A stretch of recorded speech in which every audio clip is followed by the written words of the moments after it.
もしやコスモでは。 Cosmo needs me free. Cosmo AP Luxury Sports. I need to add a turbo drain to the oil pan. So the first step in that is drilling out the hole. Now a lot of people say that you can't put a turbo drain in the oil pan because it'll cause the turbo to smoke.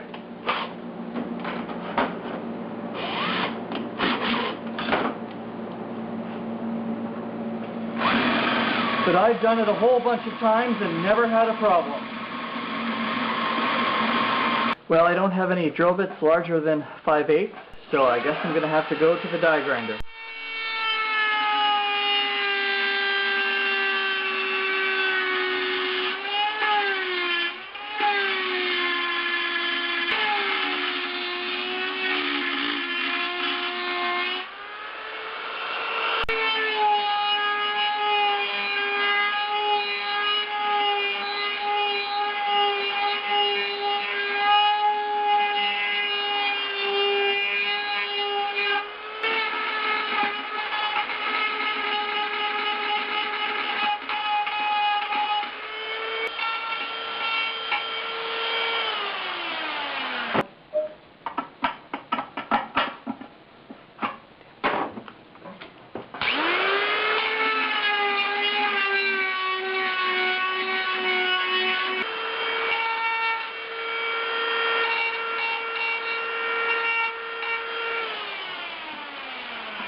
Finally, fits.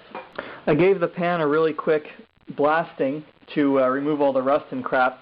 I also blasted the little fitting I'm using, and it fits right inside, so I will just TIG weld it from the inside.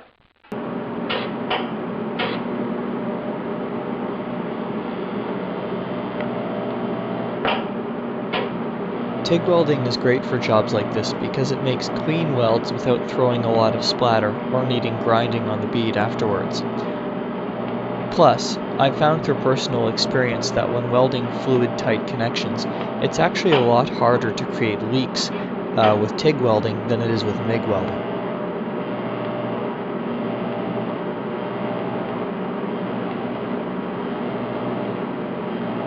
I'm welding with my Miller Econo TIG set to about 100 amps, DC, torch negative, 2% thoriated tungsten, using both 3/32 filler and tungsten.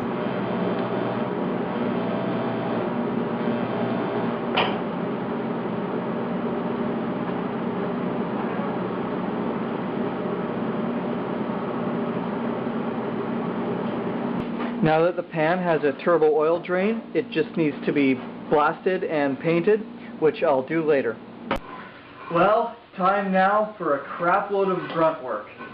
I gotta clean the 35 years of grease and dirt and junk and dead whatever out of the engine bay. So the first step is to scrape the thickest crap off with a putty knife, and then I will attack the remaining with Castrol Super Clean and a brush. Gee, I wonder why Mazda made this little lip here. It's like they designed it to catch crap.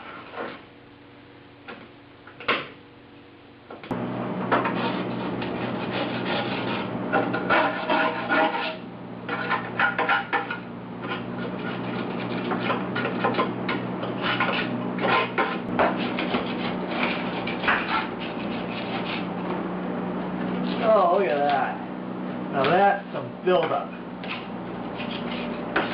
That's more buildup than you'd find on a $5 hooker.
car is kind of weird.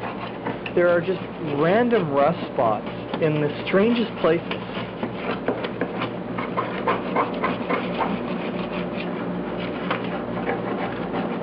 Down here near the exhaust manifold, this stuff really gets baked on.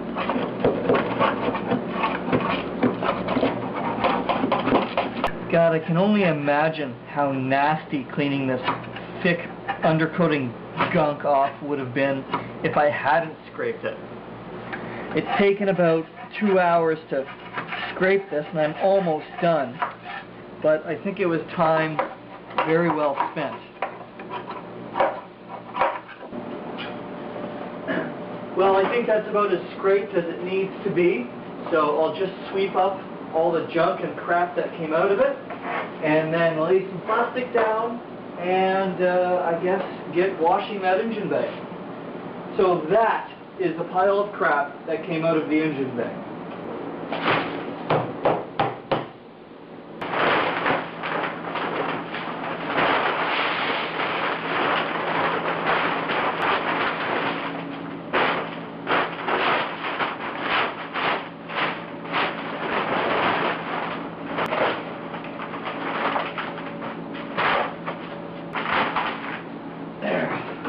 That may help control the it a little.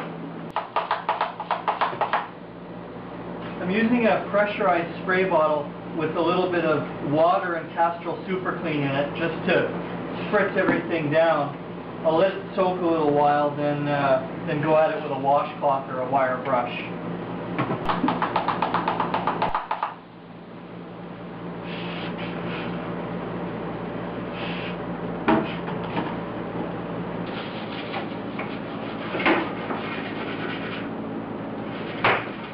Well, looks like I have a lot of work ahead of me with this.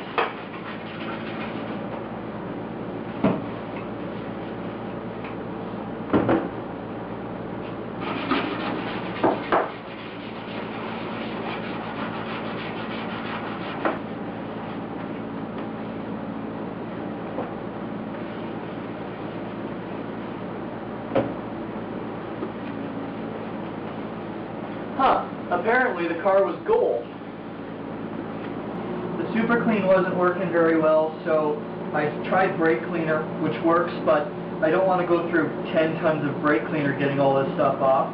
So I went to the next best thing, which is kerosene, and kerosene seems to be working very well to dissolve it. The only trick with the kerosene is not setting the car on fire. So I'm just going to spread kerosene over the area, kind of let it sit for half an hour or so, and then I should be able to wipe all this junk right off.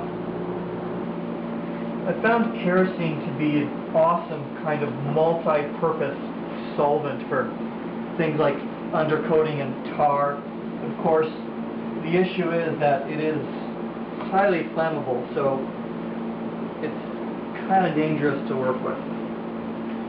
You have to be careful of it soaking into things like underpadding and carpets because it'll stay there for quite a while without evaporating. And the last thing you need is to set the car alight. Okay, well I'm going to let that sit a few minutes, then wipe it off.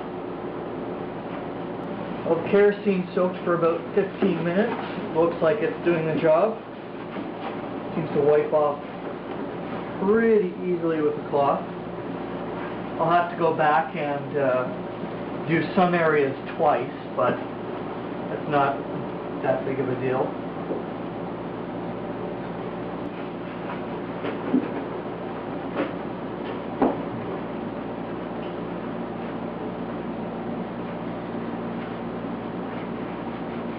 So a little tiny bit of undercoating remains. It's not the end of the world. It will blast off. I'm just trying to get the majority off here so I don't make a huge mess while blasting. As annoying as undercoating may be, that's the reason this car is not completely rusted to hell after 35 years. 35 years. Yeah. Really? I thought you would put it through the bandsaw holding it only with your fingers. When my load is towards the blade. You know what? Hold it with your penis. The kerosene seems to have helped greatly. It reduced this job from about 3 hours with the Super Clean to about 20 minutes.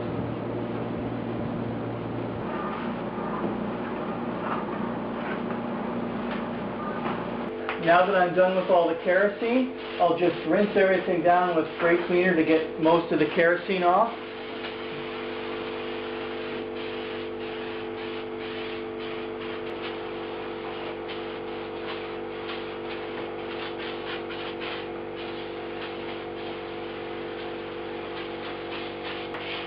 Then I'll hit it with the air.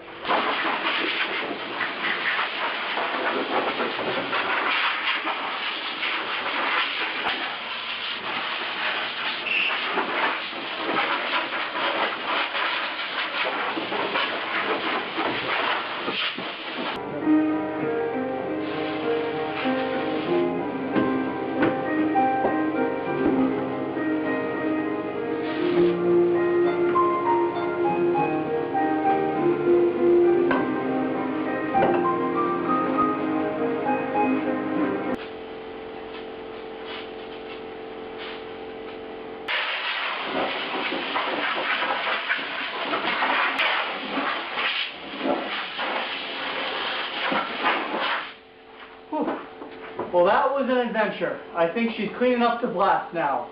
Well, I've put it off long enough. It's finally time to make a few repairs to the floor. I'm going to start off easy by replacing this little weak spot in the transmission tunnel and then move on to the harder stuff.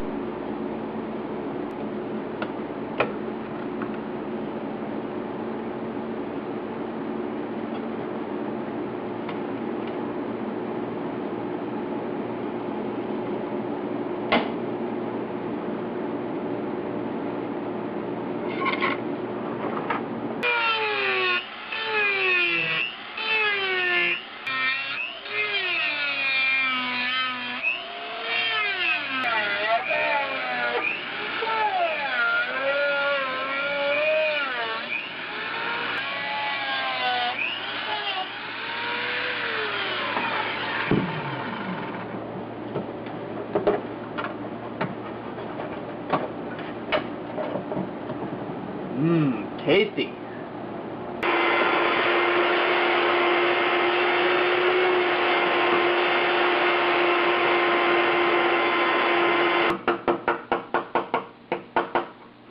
Well, the area is solid. It's just covered in surface rust.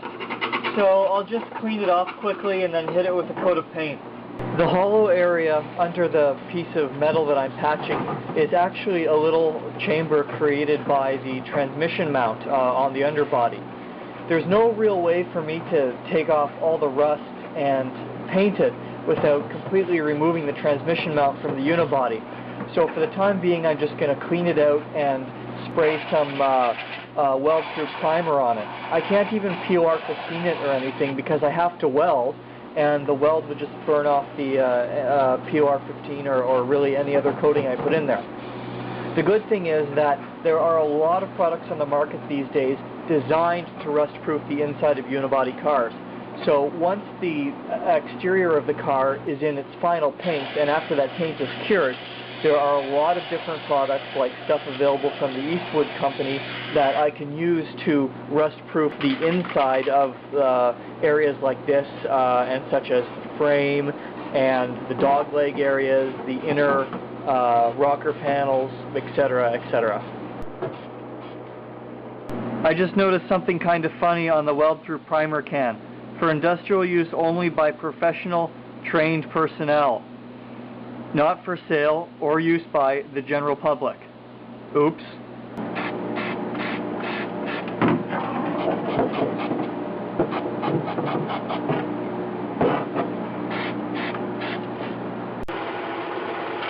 To make the sheet metal patch, I traced the damaged metal onto a piece of cardboard, then cut the cardboard out, and then traced that pattern onto the new metal, which I then cut out on the bandsaw.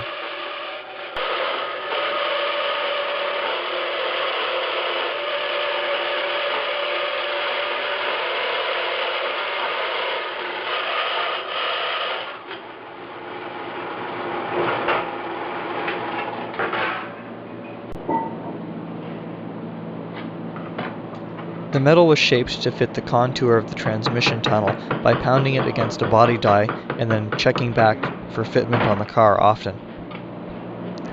And also, fitment was checked against the panel that I previously cut out. Looks pretty good.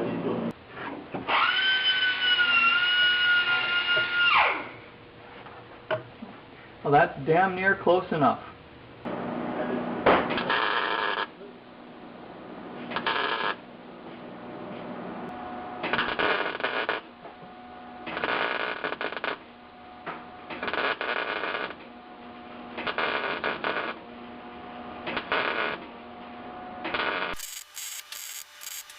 I took a speed welding class in high school. Actually, no, all I've done is just speed this footage up about 500%. I'm running a lot more current and wire speed in the welder than I have done on previous sheet metal repairs, but mainly because this is a floor and a little bit of warpage isn't a big deal. I'd just rather have it penetrate the first time around than have to deal with little pinholes caused by not enough current.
Well, there's one patch of many.